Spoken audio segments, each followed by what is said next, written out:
On the night of the 7th of November 1941, a Royal Air Force bomber of 138 Special Duty Squadron took off from Newmarket Racecourse in Suffolk.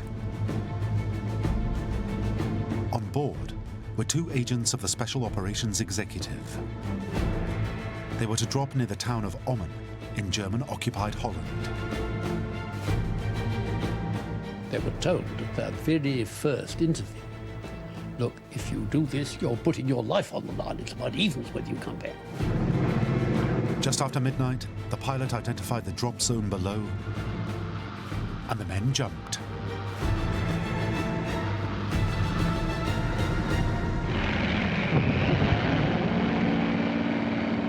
What they didn't know was that they were falling into a trap.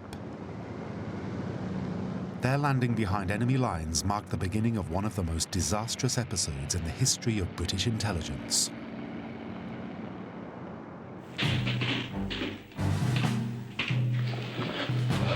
The Germans called the episode Englandspiel, or the England Game. This is the story of that deadly game and how dozens of agents were lured to Holland by the Germans. And then the British sent more and more. The England Game cost the lives of 54 agents and 83 RAF aircrew. I felt it was no longer a question of whether Dutch agents are operating under duress, but how many of them. But the mystery of the England Game was that the British had many chances to put a stop to the catastrophe, but failed on every occasion. How could it have happened? Were the British incompetent? Had they underestimated the brilliance of the German counterintelligence service? Or was there a more sinister explanation?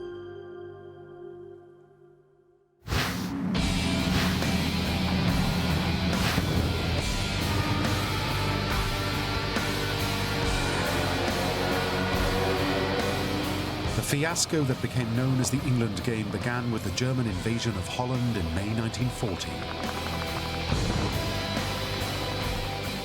Thousands of Dutchmen fled the country and its territories, including this man, Hubertus Lauvers.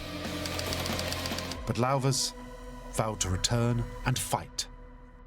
Lauvers was a junior mechanic in the rubber industry, doing purely clerical work, but was a patriotic Dutchman and managed to get a boat from Manila to Canada, where he joined the Dutch army in exile. Said to himself, this is jolly dull, isn't it?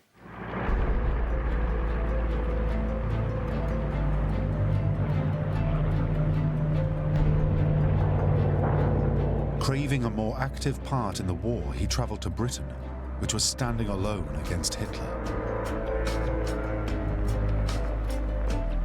He joined the British Army, but soon attracted the attention of a unique organisation.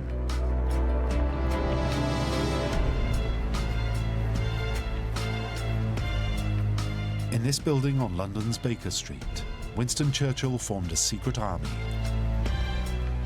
the Special Operations Executive, or s.o.e.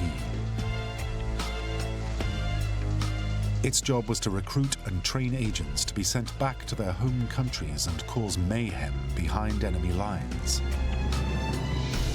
Harry, will the containers and packages for Felix 1 be ready tomorrow night? Felix 1?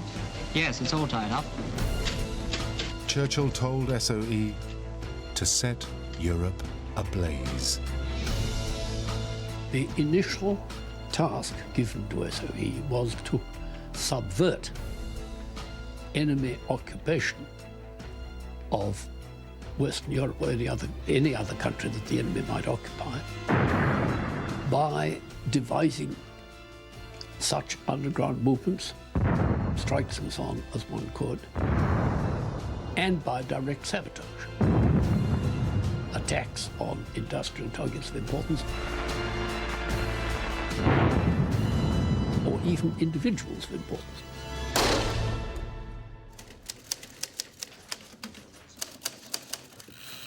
s.o.e.'s operations in Holland were run by N Section, consisting of 8 British officers.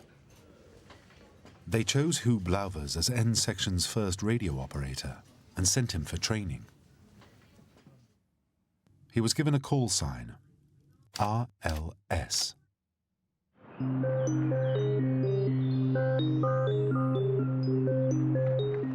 As a radio operator behind enemy lines, Lauvers was trained to transmit messages in a specific code. In November 1941, he was ready to return to Holland.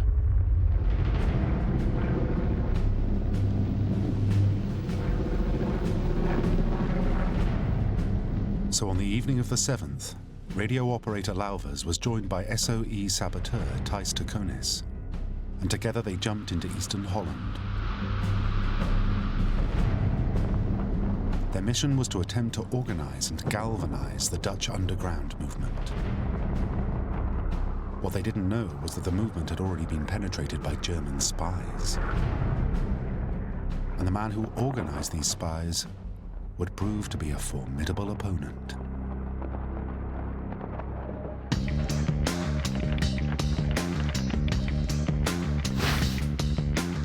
Hermann Giskes was a major of the Abwehr, German counterintelligence, stationed in The Hague. Giskes ran a team of agents from a house in a quiet suburb, and from there began recruiting Dutch collaborators. His aim was to set traps for any enemy agents in the country. And it didn't take long for Thijs de Konis and Huub Lauvers to fall into one of those traps. The first mistake was made by de Konis. He got a message through Lauvers that he was to supply a ground on which stores could be dropped, and found a ground not far from Arnhem, where he was living. And his difficulty was going to be getting the stores off the ground. He hadn't got a car. And he asked a friend he met in the bar, a captain in the Dutch army, if he happened to know anybody who ran a transport firm. As a matter of fact, he did, whom he introduced to de Konis in the same bar. The man he was introduced to was Matthijs Adolf Ridderhoff, a diamond smuggler and a drunk. He was working for Giskes. Without informing s.o.e. in London, de Konis told Ridderhoff about the proposed drop near Arnhem and of his radio operator, Huub Lauvers. Ridderhoff was more than happy to agree to lend de Konis his lorry. When they met again, Ridderhoff also gave de Konis what he thought was some valuable intelligence. He told de Konis that the German Navy cruiser Prinz Eugen was in Schiedam docks for repairs.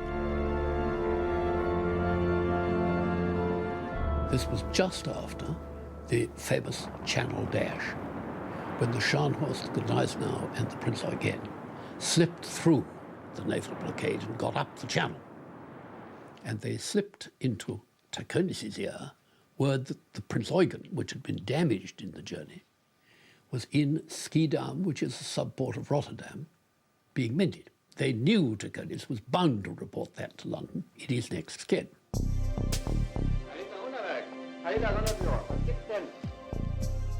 Giskes alerted his radio monitoring team to be ready to detect any illegal radio signal. Soon enough, they picked up a transmitter being operated with the call sign RLS. Ridderhoff used a process called direction finding to track the signal to Fahrenheitstraat.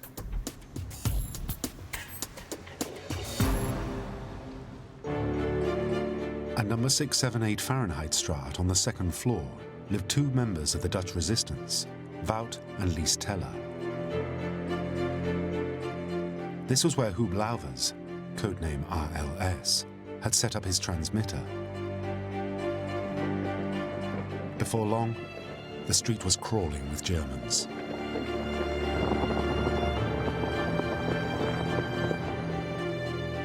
Lauvers spoke for the first time in 1984 about the events that followed, but only if his identity was hidden. I was due to transmit on the 6th of March 1942 when Wout teller came up and told me that there was a German police car standing around the corner. As I say, I didn't expect any trouble, but just for security's sake, Wout and I left the apartment and we told Mrs. Teller what to do should anything happen. After the war, Lise Teller became Mrs. Lauvers. They told me, please throw away the wireless. So when they left, I went to the window and I saw several police cars coming up the street. So I went to the room where the wireless was. I took it and I went to the balcony at the backside of the apartment and I threw it away. Discover the past with exclusive military history documentaries and ad-free podcasts presented by world-renowned historians, all on History Hit. Watch them on your smart TV or on the go with your mobile device. Download the app now to watch everything, from the gripping story of the Band of Brothers to Operation Barbarossa and D-Day. Immerse yourself in the dramatic stories of this remarkable era by signing up via the link in the description. Hermann Giskes now turned to Lieutenant Joseph Schraeder of the Security Police, the SS. Giskes sent in Schraeder to make the arrests. In dem Moment kam Kupp schon aufgeregt gelaufen und sagte, er ist schon auf der Straße, er ist schon auf der Straße. Und ich sah dann Lauers und dann seinen Freund an uns vorbeigehen auf der sehr, sehr eisigen Straße. Sie gingen sehr schnell. Ich fuhr mit meinem Wagen nach und noch mit einem Wagen mit Beamten. Aus dem Wagen sprangen 2 Beamte heraus und nahmen die beiden fest und wir gingen dann wieder zurück ins Haus. Lauvers protested his innocence, but it was no use. Lauvers had got in his pocket his false identity card with the address of the flat on it. So they took him back to the flat. What did everybody see as they went in? But his wireless set. Lauvers' wireless that Lise Teller had thrown out of the window had snagged on a washing line below. Giskes and his men easily recovered the transmitter. A whole series of pieces of bad luck then overwhelmed him. There was he, there was his set, covered in his fingerprints. Schraeder searched Lauvers and found 3 coded messages in his pocket. Giskes may have caught the radio operator, but he didn't know his code, so he ordered one of his men, Heinrich, to interrogate him. First, they started to try and get my code immediately, and I said, well, all right, I'm not going to give it, of course. Then Heinrich said, well, we don't need it, we'll find it ourselves. And I said, oh, okay, you do that. Now the brilliance of Giskes' plan became clear. He guessed that one of the 3 messages was the story planted on Lauvers about the Prince Eugen being in Schiedam. So Giskes played his hand. He told Heinrich to pretend he'd cracked Lauvers' code and understood the contents of one of the messages. I suddenly heard Heinrich say, ach so, der Prinz Eugen liegt in Schiedam, which was the text of one of my messages, at least part of it. Well, that gave me quite a shock, because I didn't know how they could have known that without decoding the message. Lauvers thought, cripes! They've broken my code at sight. This is awful. What am I to do? He told the Germans what his code was. Having forgotten the elementary rule in resistance, if the Germans have got you, say nothing for 2 days at least. Gives the rest of the circuit a chance to scarper, change their addresses, change their identities, get away. The first part of Giskes' plan had been accomplished. He had a radio, he had an operator, and now he had his code. Then he put the next phase of his plan into action. Could he get Lauvers to send messages to London requesting more agents, and even equipment be sent?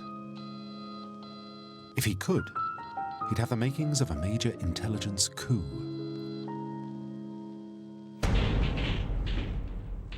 Three days later, Hub Lauver's accomplice, Thijs Taconis, was arrested and joined Lauvers in prison.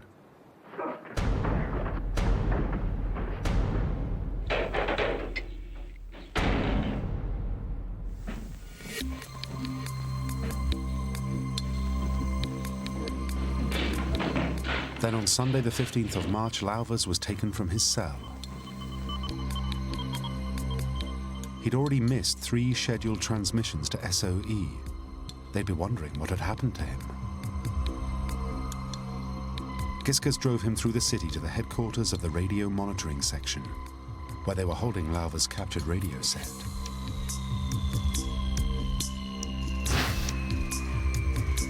Then at number 9 Parkweg that Sunday, Giskers gave Lauvers an ultimatum. Transmit to London that afternoon, or both he and Taconis would be shot. He wanted Lauvers to send the 3 messages found on him when arrested. Finally, Lauvers agreed. Call sign RLS was back on the air. His signal was picked up by s.o.e. cryptology station in Grendon, Buckinghamshire.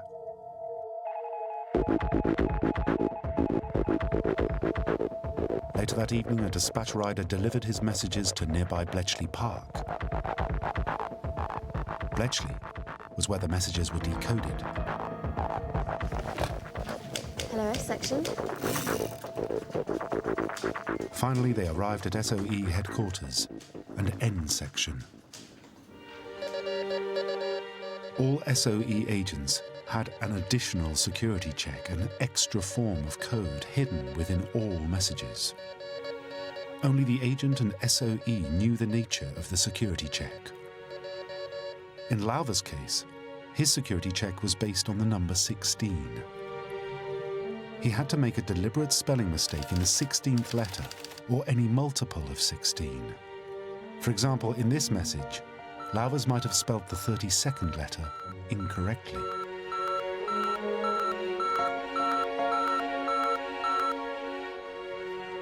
When this deliberate mistake was written into messages and decoded, s.o.e. would know that its agent was still free and not in danger.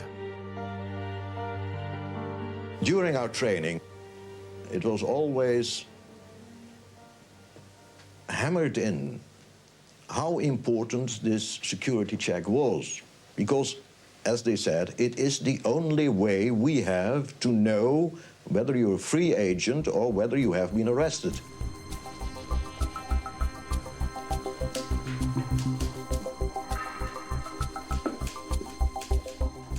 On this occasion, Lauvers sent the message with his security check.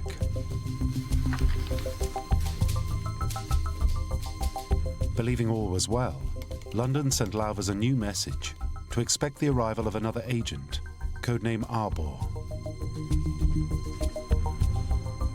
The Germans ordered Lauvers to reply that Arbor would be welcome. Lauvers decided to do something clever. He thought the Germans might spot his security check, so he inserted a fake one and omitted the real one. I suggested that I would code the messages for them. And instead of writing stop, I wrote step. And he said, what are you doing now? I said, well, you asked me what mistake do I make. I said the mistake was always made in the word stop.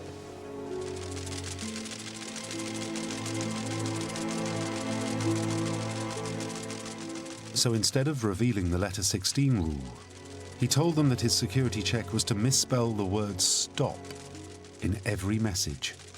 He became known to the decoders in England as Stip, Step, Stop, because Stip and Step and Stop occurred so often in the traffic that he sent.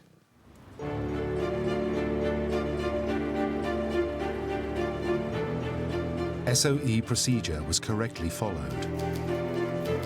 The absence of the real security check was spotted, and the message was delivered to s.o.e. with the stamp, security check omitted.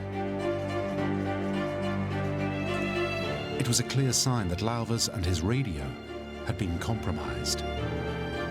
The message was handed to the head of N section, Major Charles Blizzard.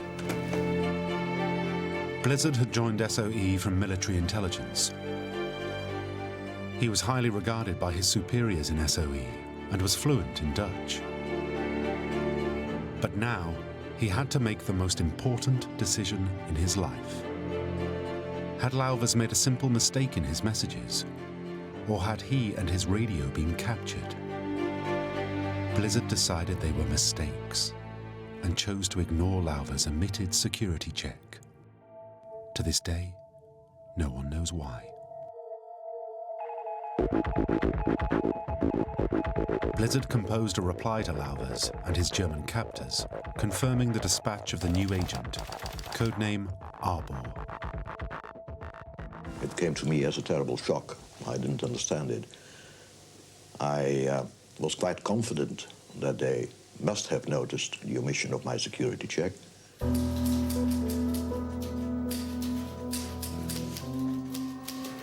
An extraordinary situation had developed where s.o.e. were choosing to ignore their own procedures and Lauvers' warnings that he'd been compromised.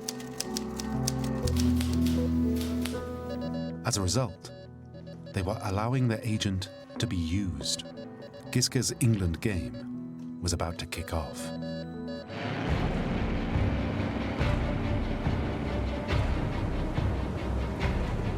Arbor duly arrived at the next full moon. The Germans assembled at the drop zone.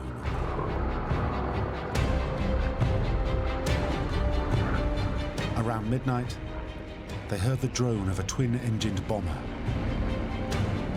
The Germans flashed the code signal, and the RAF pilot made his final approach.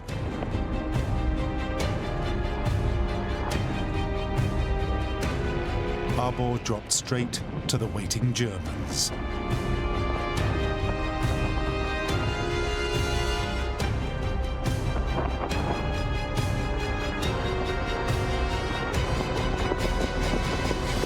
Ja, glaubte ja, sei nun in holländischer Gewahrsam, wenn man so sagen will, bei holländischen Freunden. Er ahnte ja nicht, dass die deutsche Sicherheitspolizei dahinter steht. Ne?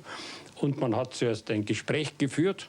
Und dann habe ich gesagt, gut, und dann sagt ihm, jetzt zieh dein Overall aus. Und wenn er ihn über die Knie hat, in dem Moment wird er festgenommen. Er kann nicht mehr laufen, die Pistole hat er abgelegt, zu der kann er nicht mehr greifen. Und da erfolgt dann die Festnahme. Giske's England game had claimed its first victim.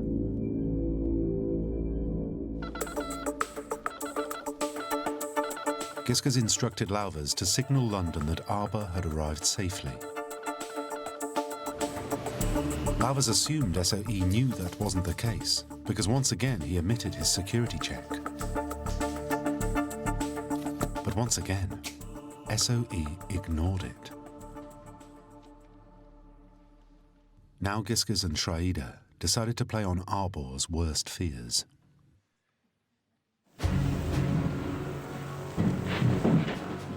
Under interrogation, they told their new captive that he'd been betrayed by agents in London. Name. Number. Arbor, real name Albert Baardsen, thought the entire s.o.e. was compromised and began to talk, even about the top-secret s.o.e. training school at Bewley in Hampshire. The Germans were able to describe the wallpaper in the various classrooms at Bewley, which of the staff there wore glasses, and which smoked a pipe, and which preferred cigarettes.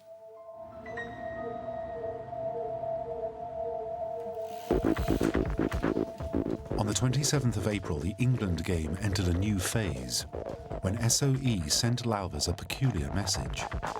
Go to the cigar shop in Harlem and make contact with Arrow.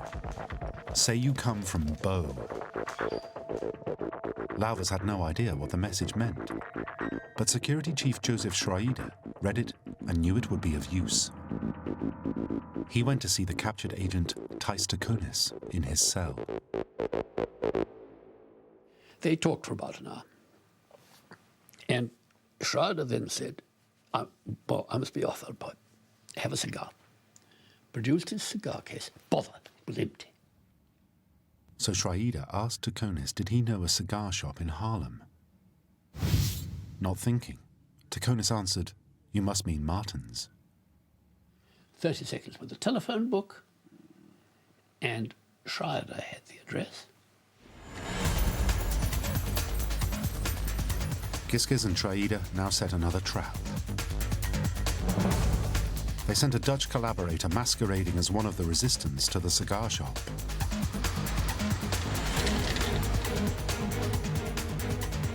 He found the shop and told the shopkeeper he'd come from Bow to make contact with Arrow.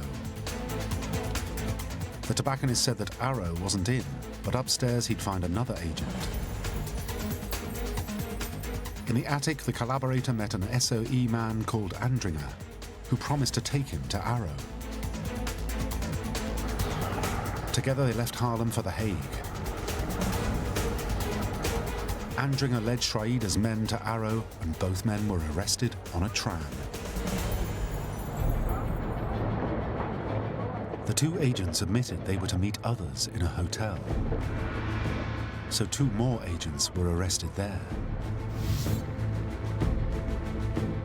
In turn, this led the Germans to Amsterdam, where yet two more agents, Han Jordan and Henk Sebes, were captured. The cigar shop contact had led to 6 arrests in quick succession.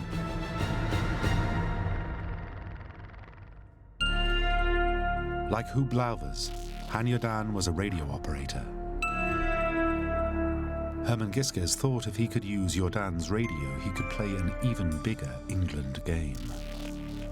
But Jordan refused to reveal his code or his security check. So Gisges decided to take a chance.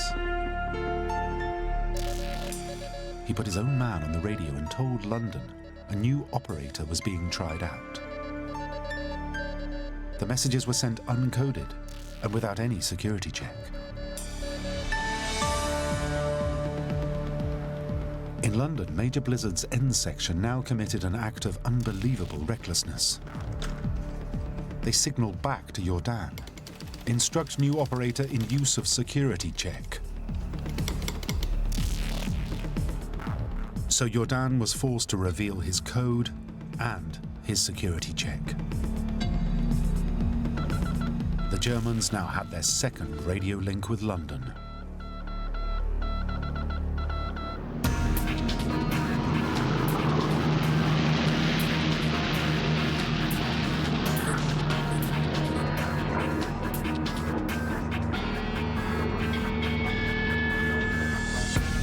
By the next moon, Blizzard sent in 2 more agents announcing their arrival on the newly captured line. They and their radio fell straight into German hands. 2 more arrived the next month with the same inevitable results. The prison cells were filling fast. Since the capture of Lauvers in the beginning of the England game, Gisges had arrested 13 s.o.e agents. 5 were radio operators whose captured sets provided 5 separate links with London, entirely under German control.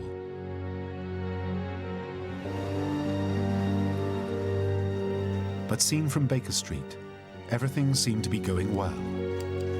Over a dozen agents were in place. All their radio operators were coming up on schedule. And as expected, many requests for equipment, weapons, and ammunition were received and approved. No one had any idea that they were being dropped straight into German hands.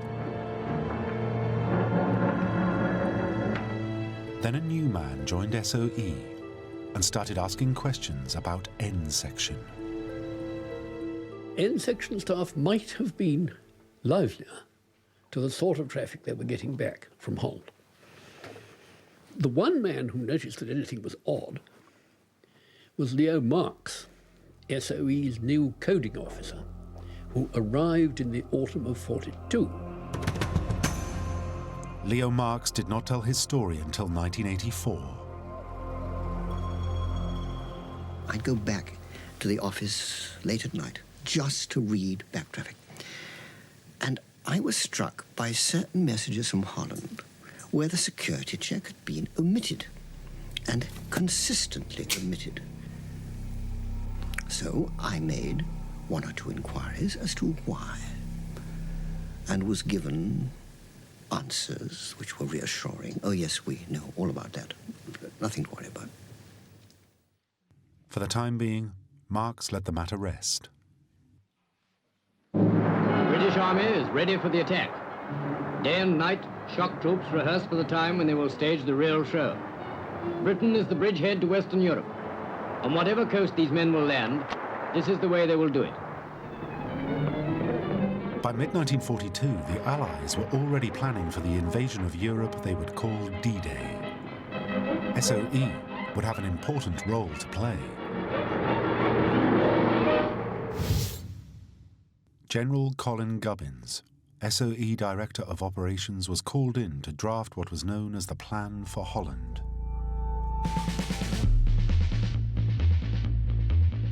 While D-Day was to be the main event in June 1944, the Plan for Holland was devised to help the landing force speed through the Netherlands to the German border.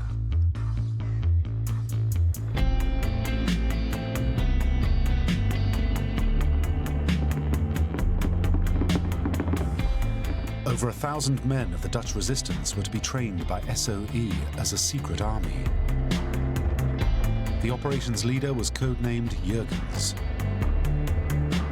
He and another radio operator were dropped into Holland in June 1942. But Major Herman Giskes and Joseph Schraeder's men were waiting for them. They were both immediately captured and their mission discovered.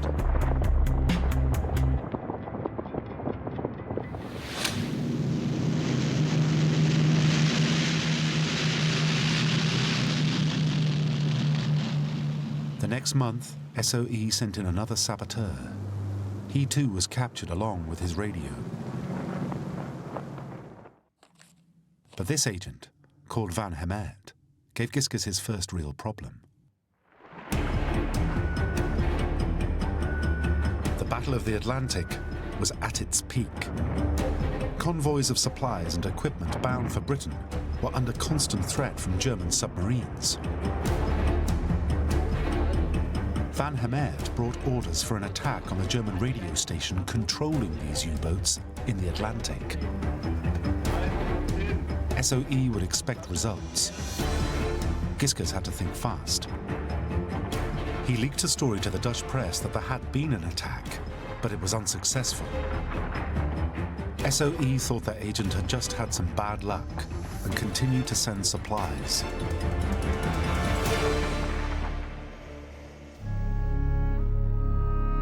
From 90 RAF sorties, the German reception committees collected 15 tons of weapons, 500,000 guilders in cash, over 50 radio sets, 900 machine guns, 2,000 pistols and revolvers, 8,000 hand grenades and 50,000 rounds of ammunition. But there were clues that something was not quite right that s.o.e. should have spotted. Dozens of the RAF's aircraft were not returning to base. No one in London was suspicious, despite so many aircraft being shot down. And the Germans always recommended the same dozen dropping zones to London, like these fields, north of Arnhem. After the war, the road leading to these fields was named Engelanderkamp.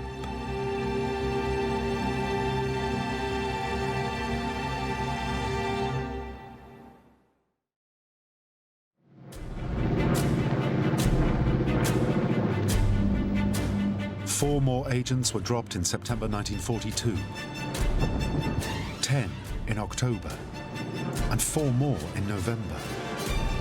All were intended to reinforce the Plan for Holland operation. All were captured.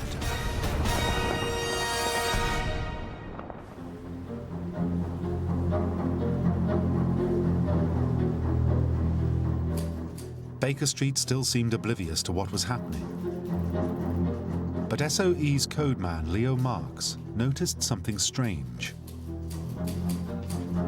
Looking back through the communication history with Holland, he saw that all the messages that had been sent were perfect.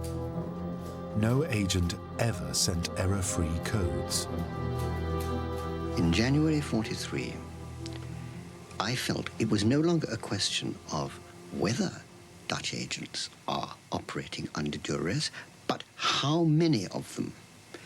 And I wrote a report in the strongest possible language, attempting to quantify just how many I believed were highly suspect and why I believed it, on purely technical coding grounds, irrespective of these appalling, highly suspect security checks. One actually put on record there is really something grievously wrong that nobody has yet explained.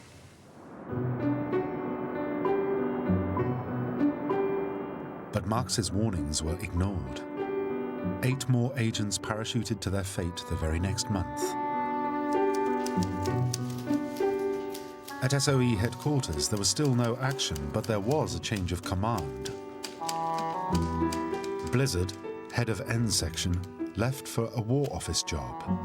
His number 2, Seymour Bingham, now took over.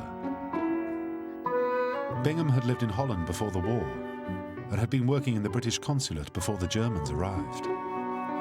Bingham changed nothing.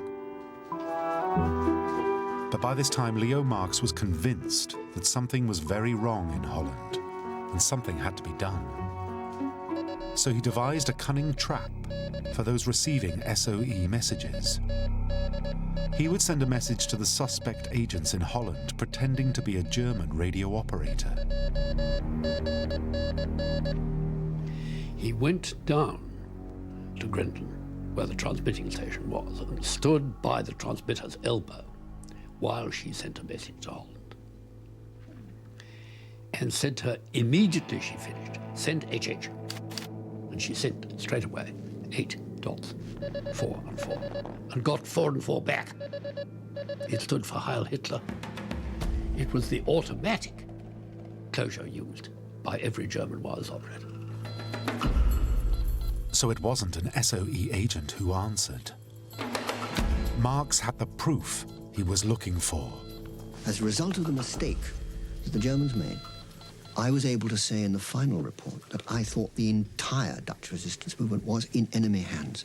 Now, that might, at the stage, on the evidence I had, have been a gross overstatement.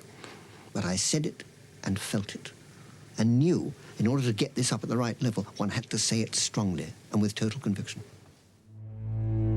The 22-year-old Marx showed his evidence to s.o.e. Director of Operations General Colin Gubbins. He examined it very, very carefully, very rapidly, instructed me under no circumstances whatsoever to discuss this with anyone else in s.o.e. He also said that if ever I felt it necessary to take the wholly unorthodox steps I had taken, I was to come directly to him and to nobody else. And said, well done. And that was it. Despite Marx's clear-cut evidence, Gubbins did nothing. Instead, s.o.e. sent yet more agents to the waiting Germans. They dispatched 3 in March, 3 in April, and 3 more in May. All 9 went straight to prison, and their radios were seized by Giskes. Though bewildered, Marx remained loyal to Gubbins. I would not know directly what action was taken. But if you're asking, did Gubbins take that report seriously? Yes, he did. And if you're asking, did he do everything he humanly possibly could as a result of that report? Yes, he did. As to why agents continued to be sent in, that I cannot answer.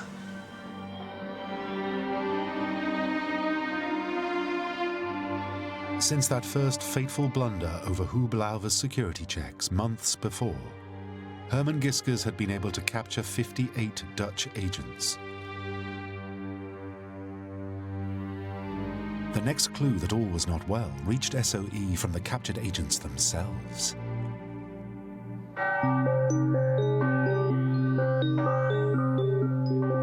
The prison where they were held was unusual. It was the Catholic seminary at Haren in the south of Holland. It was from these cells that the first warning of the disaster emerged. It was tapped out in Morse code over the water pipes, from prisoner to prisoner. Miraculously, the message got through to the Dutch resistance and finally reached London via the Secret Service MI6. The message was that 8 s.o.e. agents had been arrested. At first, N-Section head Major Seymour Bingham didn't believe the message, but then agreed to internal inquiries. He could find nothing wrong. He also called for the return of 2 senior agents from Holland. Of course, they never arrived, but it did not seem to raise any suspicions. But then came an incident that no one could ignore. 2 Dutch s.o.e. agents escaped from Haren prison.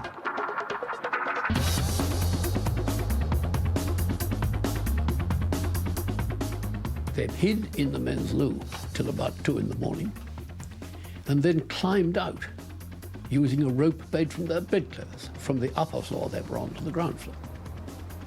Wonderful night for escaping, drenching rain. Nevertheless, when they were still in the grounds, they could hear the jackboots of a sentry approaching. They lay absolutely flat, absolutely still on the ground with the jackboots marked past them. The 2 men went on the run and avoided capture for over 3 months. In that time, they crossed occupied Belgium and France and eventually reached neutral Switzerland and found their way to the Dutch legation in Bern.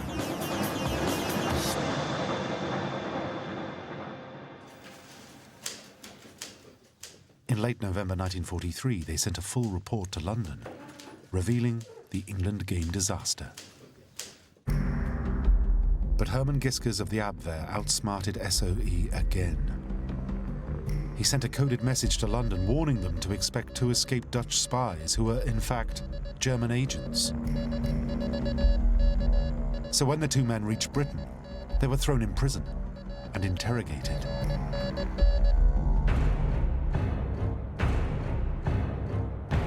Finally, it was the RAF who halted this deadly game. 138 Special Duty Squadron had expected losses from their secret sorties, but on missions to Holland, they'd lost 5 times more men and machines than was expected. By winter 1943, 12 planes and 83 crewmen had failed to return. Pilots were reporting sudden encounters with night fighters, where no night fighters should have been. Navigators were reporting drop zones too perfectly lit. Finally, in December 1943, Bomber Command suspended all s.o.e. flights over Holland.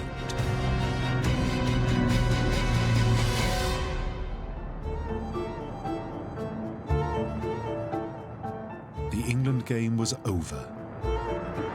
It was a disaster for s.o.e. Questions were asked at the highest levels in government. There were calls for s.o.e. to be killed off, while the likes of MI5 and MI6 wanted to take it over.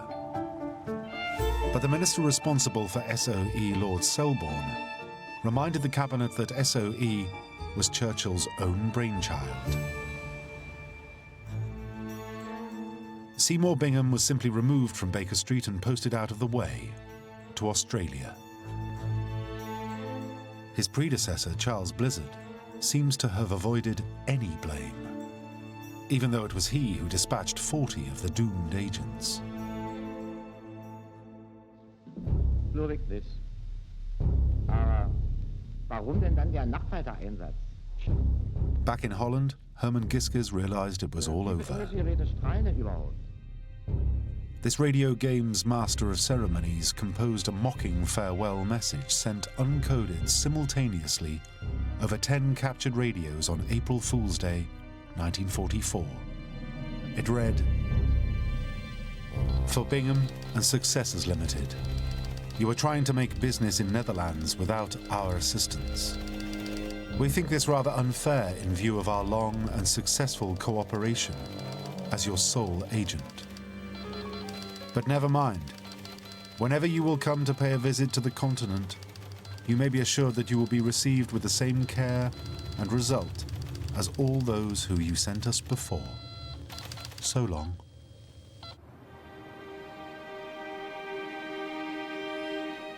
With the England game over, the Germans turned on the captured agents. They were transferred to the Mauthausen concentration camp in Austria.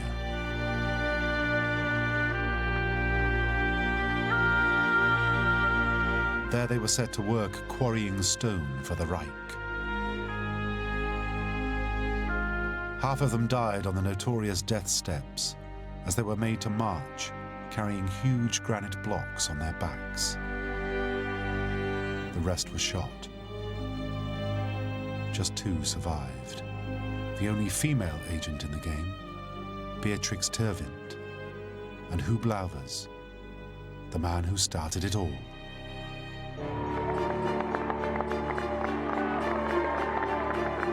After the war, the Dutch Parliament mounted a massive inquiry. How could so many patriotic Dutchmen have lost their lives? Over 2 years, they interviewed hundreds of witnesses. Their conclusion was that s.o.e.'s N section had been incompetent, though who precisely was incompetent was never revealed. There is a fear that certain people might be embarrassed were certain truths to be told about their participation in various s.o.e. activities. But for some, s.o.e. were not entirely to blame. They'd be confronted by a daunting adversary. And anyway, spying is, after all, a high-risk occupation. It was a combination of deft police work by the Germans and lack of imagination in London that turned out fatal to all these chaps.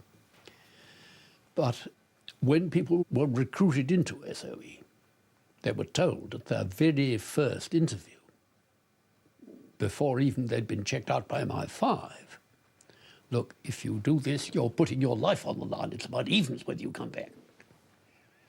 And in Holland, those were precisely the odds. About half the agents sent didn't come back.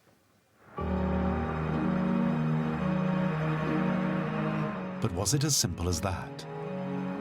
Investigating the England game has never been easy, since all signals section records, including Marx's reports, disappeared after the war. And all radio messages were destroyed in a fire. But in 2004, new documents were discovered that had been withheld from the Dutch inquiry in 1949. They contained a clue. This note, sent by Sir Evelyn Shuckburgh of the Foreign Office to the British ambassador in The Hague, refers to the penetration of s.o.e. and mentions the use of double-double agents. Who could these double-double agents be? One name that has been suggested is Huub Lauvers himself. In 1995, Leo Marx travelled to Holland to meet him. Marx at least was convinced that Lauvers was not responsible. And Huub Lauvers died on the 13th of June 2004. So if it wasn't Lauvers, who could it have been? Dutch journalists had a suspect, this man, N-Section Seymour Bingham. Was he the man responsible for sending 54 agents and 83 aircrew to their deaths? Bingham had been born in Holland and was rumoured to have a relative who worked for Herman Giskes and Joseph Schraeder during the war. The fact that these rumours persist today may explain why many government files relating to the England game remain sealed. Some until the year 2031.